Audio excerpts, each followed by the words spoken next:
नमस्ते स्टूडेंट्स। आज हम टॉपिक पढ़ेंगे नाटक का उद्भव और विकास। बीए सेकंड ईयर में लगा हुआ है, नाटक का उद्भव और विकास को स्पष्ट कीजिए। तो हम देखेंगे आज नाटक का उद्भव और विकास। हम उस तरीके से पढ़ेंगे कि फाइनल एग्जाम में सेकेंड ईयर के अंदर जिस प्रकार से आंसर राइटिंग की जाएगी उसी क्रम में हम पढ़ते हुए उसका काल विभाजन करते हुए और उसके अंदर क्या क्या विशेषताएं लगी उसके बारे में जानेंगे।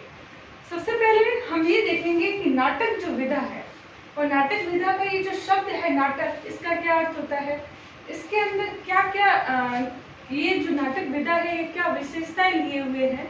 तो सबसे पहले जानेंगे कि जो नाटक शब्द है, ये नाटक शब्द किससे बना है।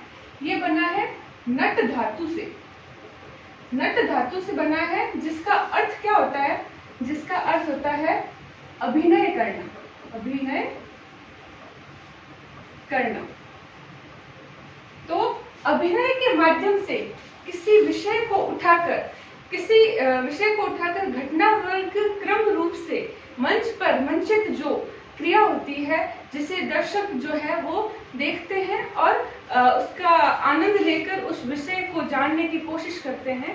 तो ऐसी ही एक विधा है जो हिंदी साहित्य इतिहास में आधुनिक काल में उभर कर आई। तो हम ये देखेंगे सबसे पहले आधुनिक काल।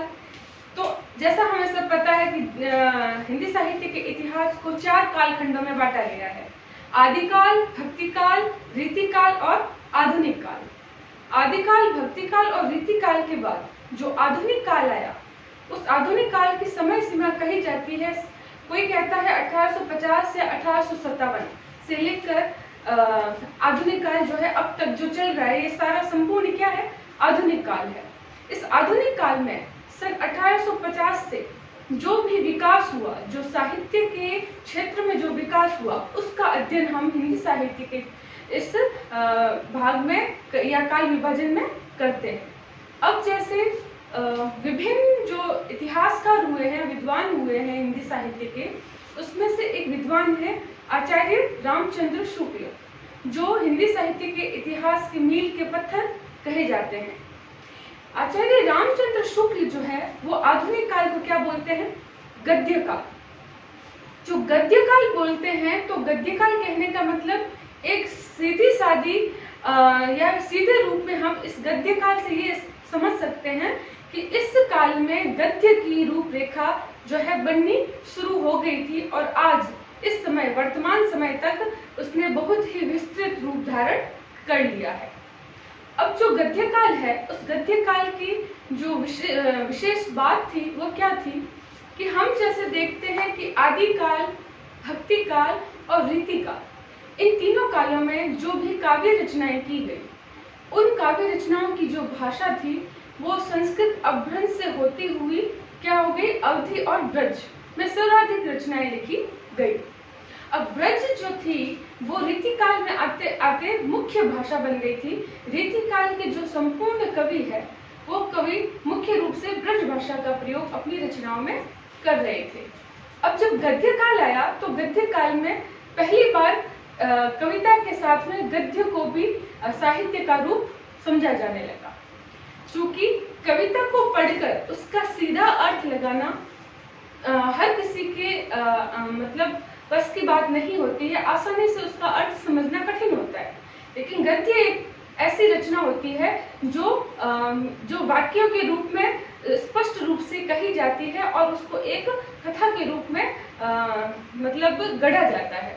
तो उस गद्य को पढ़कर कोई भी पाठक वर्ग उसका अर्थ बहुत जल्दी से समझ जाता है, इसलिए एक गद्य का पाठक वर्ग जो है वो बहुत ही बड़ा है।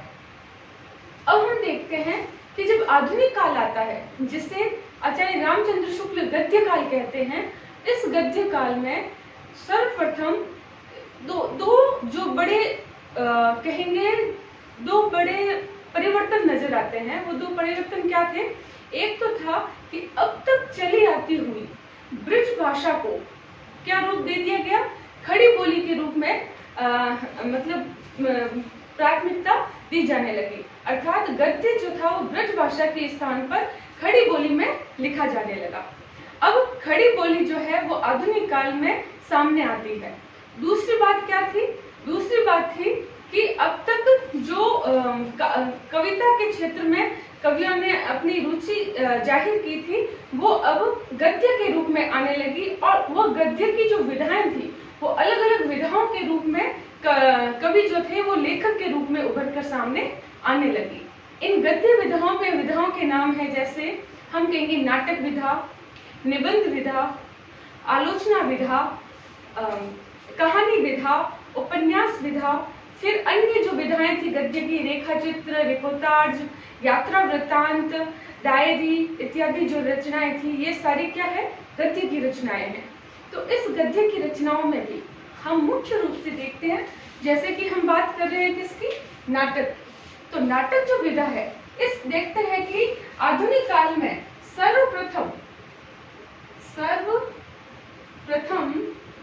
जो विधा उभर कर सामने आती है,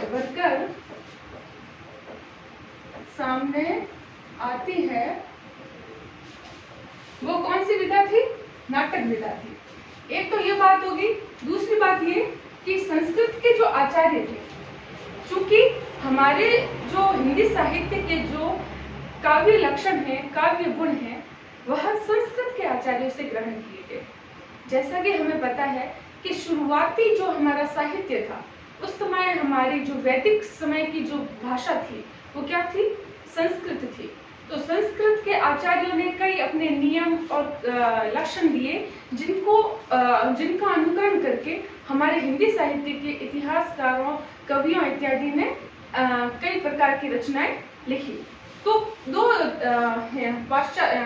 संस्कृत के आचार्य हुए हैं।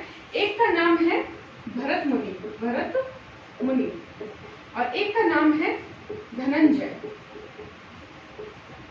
तो भरत मुनि जो है, इनकी प्रसिद्ध रचना है जिसका नाम है नाट्य शास्त्र। इस नाट्य शास्त्र में हमें जैसे पता है कि वेद कितने प्रकार के थे? 4 प्रकार के। कौन कौन से? ऋग्वेद, सामवेद, यजुर्वेद और अथर्ववेद। तो ये जो भरत मुनि है, भरत मुनि नाटक जो विधा है, इस नाटक विधा को नाट्य शास्त्र में क्या कहते हैं? नाटक जो है वो 5वां वेद है। ऐसे ही धनंजय की रचना का नाम क्या है? 10 रूपक। 10 रूपक जो रचना है, इसमें धनंजय जो है वो नाटक के 10 प्रकारों का जिक्र करते हैं। ठीक है। फिर हम देखते हैं कि धनंजय क्या कहते हैं। धनंजय ने कहा है, अवस्था का अनुकरण जिस विधा में होता है, क्या है? धनंजय ने परिभाषा दी है कि अवस्था का अनुकरण जिस विधा में होता है, जिस विधा में होता है, वह क्या है? वह नाटक है। जो संस्कृत के आचार्य है, उनके अनुसार ये जो 2 नाटक है, इन नाटकों के बारे में उन्होंने यह चर्चा की है।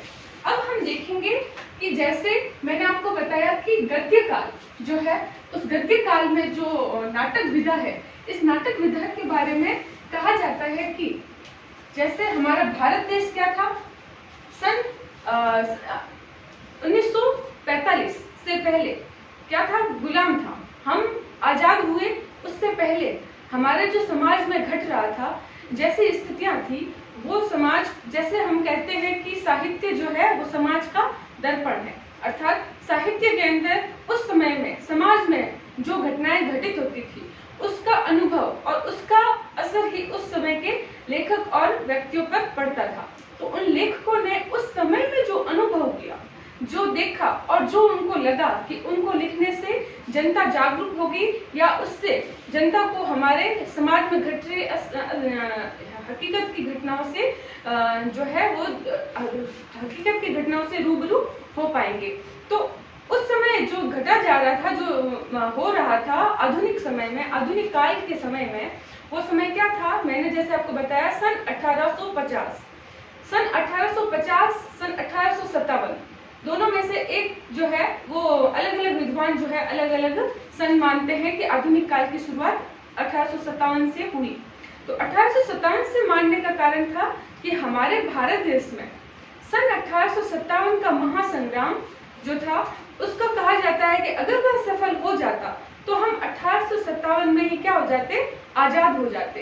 तो उस 1857 में जब भारत देश के अंदर इतनी बड़ी क्रांति चली, इतने बड़े स्तर पर क्रांति चली, तो उस समय लोगों के अंदर आजादी के लिए, आजादी को लेकर भावना तो जग उठी थी, उनके अंदर वो भाव आ चुके थे।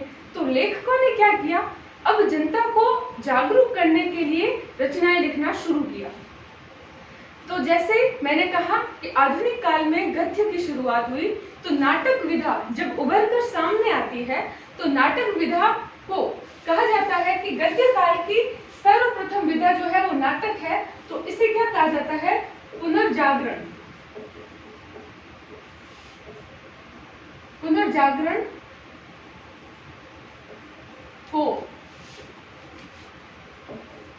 आगे बढ़ाने का महत्वपूर्ण कार्य नाटक विधा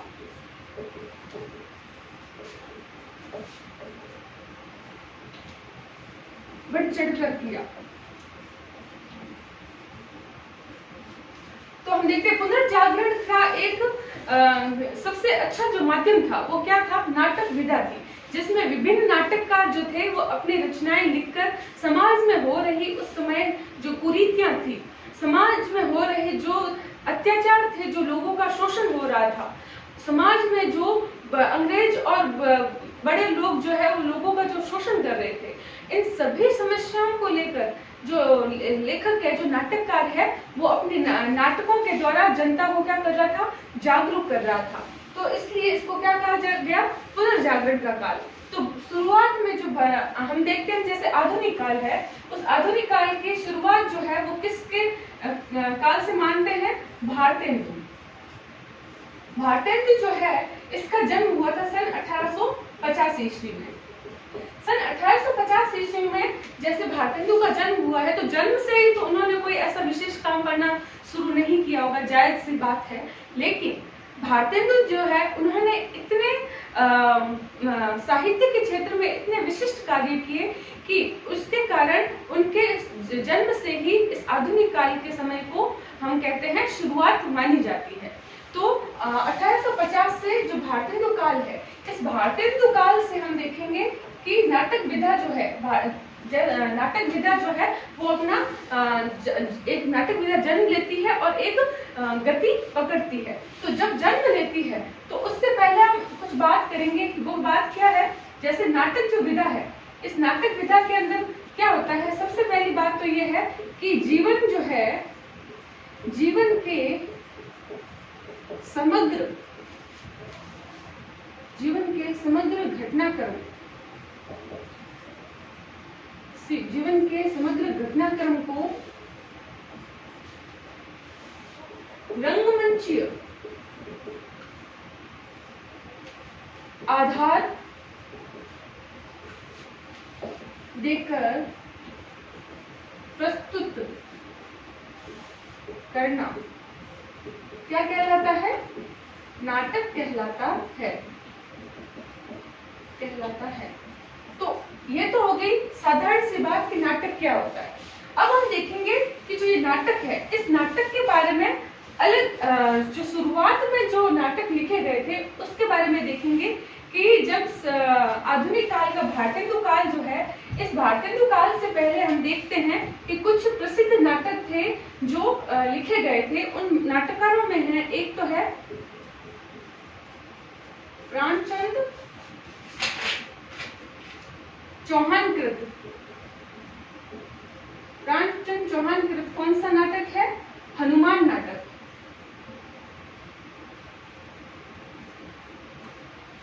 एक है उदयकृत कवि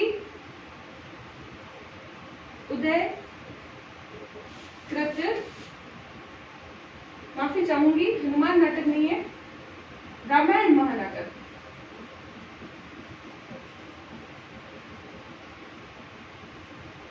और कवि उदयकृत है हनुमान नाटक। एक है गोपाल चंद्र गिरधरदास कृत नहुष नाटक। अब जो मैंने नाम लिखे हैं, प्राणचंद चौहान का रामायण महानाटक, कवि उदयकृत का हनुमान नाटक और गोपाल चंद्र गिरधरदास कृत नहुष नाटक। इसके अतिरिक्त और कौन से नाटक हो गए? शीतला प्रसाद त्रिपाठी का कौन सा? जानकी मंगल नाटक।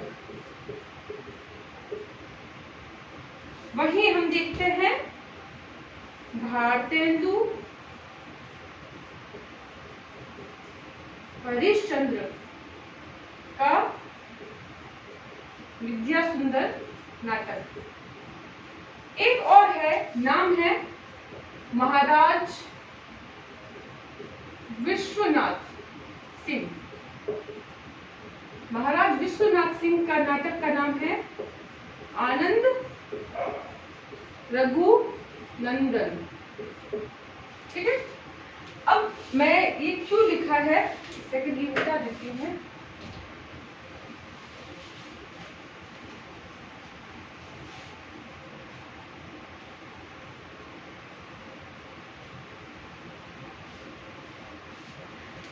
जैसे मैंने आपको शुरुआत में बताया, जब आप एग्जाम सेंटर में जाएंगे और अगर आपको प्रश्न आ जाता है कि नाटक विधा के उद्भव और विकास को स्पष्ट कीजिए, तो आप सबसे पहले क्या लिखेंगे?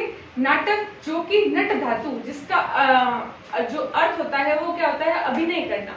इसके संबंध में हम देखते हैं कि संस्कृत के आचार्यों में भरत मुनि ने अपने नाट्य शास्त्र में नाटक को 5वां वेद कहा है।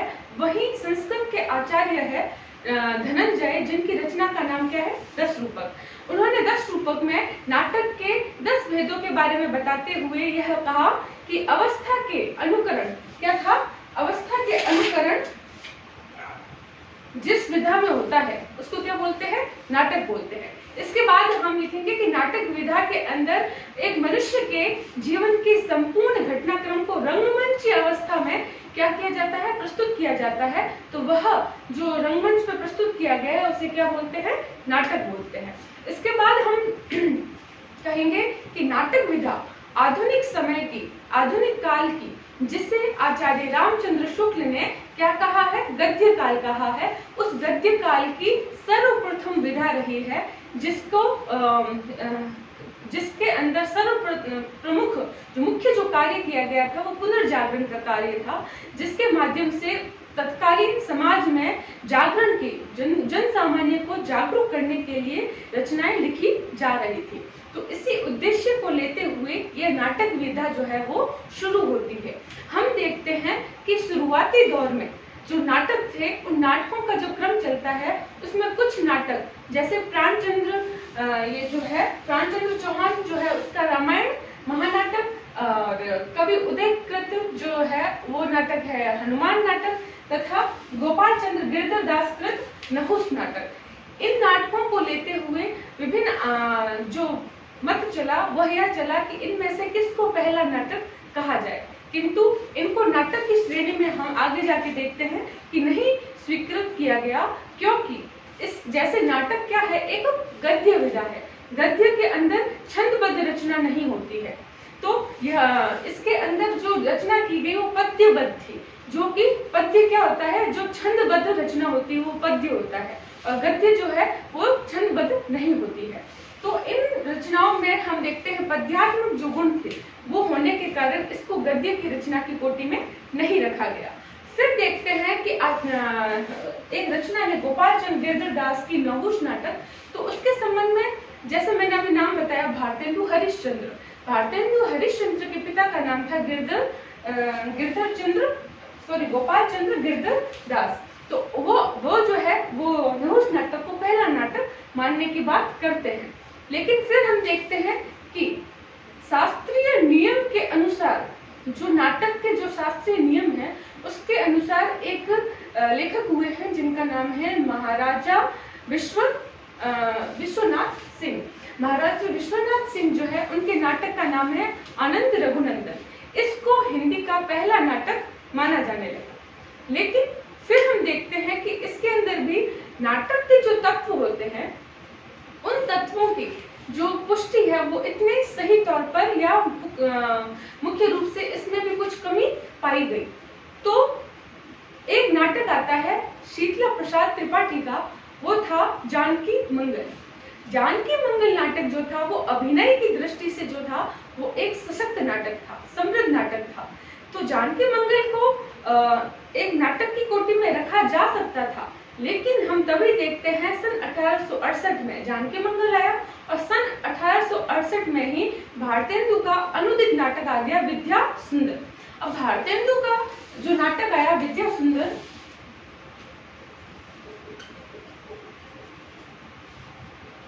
भारतेंदु के नाटक का नाम है विद्या सुंदर।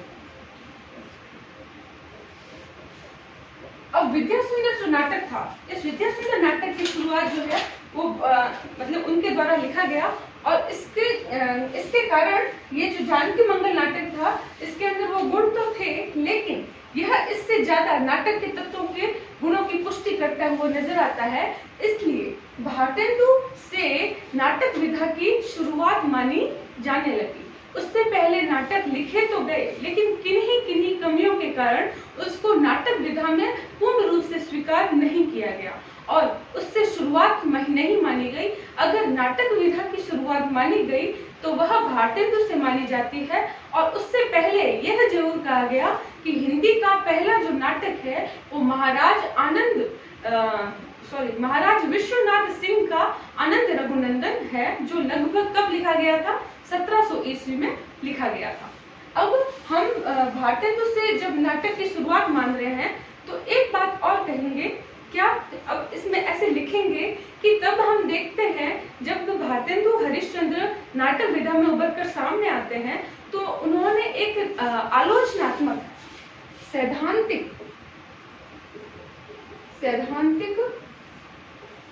आलोचनात्मक रचना लिखी। उस रचना का नाम क्या था, नाटक। इस नाटक में उन्होंने क्या किया, नाटक के तत्वों के बारे में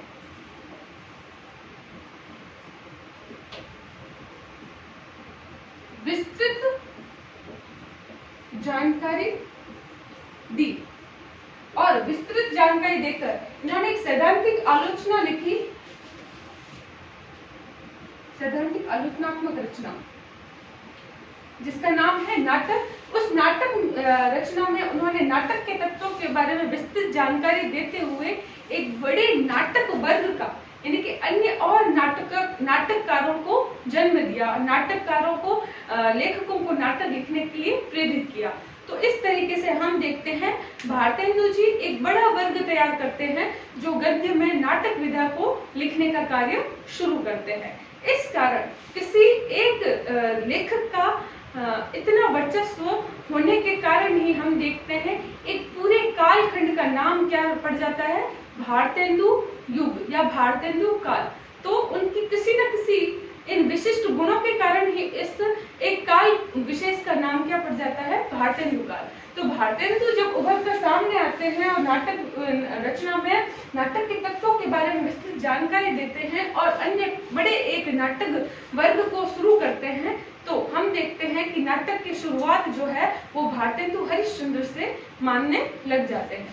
अब ये संपूर्ण जो बात हम जैसे ये तो हुई क्या, नाटक के उद्भव और विकास में जो पृष्ठभूमि जो बनती है वो नाटक विधा में ये इस प्रकार बनी। अब हम देखते हैं कि नाटक जो विधा है, इस नाटक विधा को इस नाटक विधा के संपूर्ण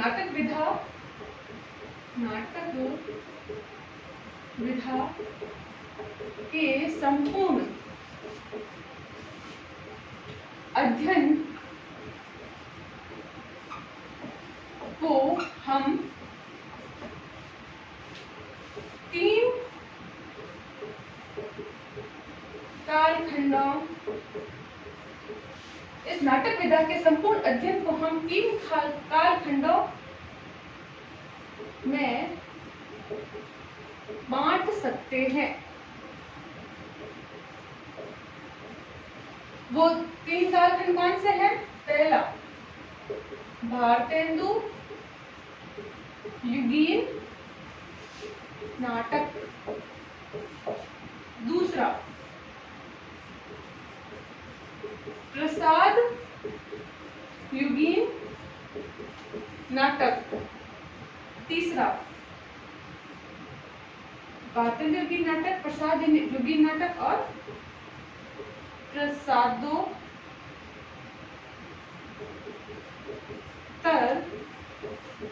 युगीन नाटक। भारतेंदु युगीन नाटक मतलब भारतेंदु के कालखंड के समय जो नाटक लिखे गए उसका अध्ययन। प्रसाद युगीन नाटक में प्रसाद के समकालीन जो नाटककार हुए उसका अध्ययन। और प्रसादोत्तर युगीन मतलब प्रसाद के पश्चात जो नाटक विधा में विकास हुआ और अन्य नाटककार आए उनका अध्ययन जो है वो हम इसमें देखेंगे। सबसे पहला जो भारतेंदु युगीन नाटक है उसकी शुरुआत तो हम देख चुके हैं कि भारतेंदु जो है वो उसके विद्या सुंदर से मानते हैं। सबसे पहली बड़ी बात यह कि जब नाटक विधा शुरू होती है तो हम देखते हैं कि नाटक जो थे वो मौलिक रूप में लिखे नहीं जा रहे थे।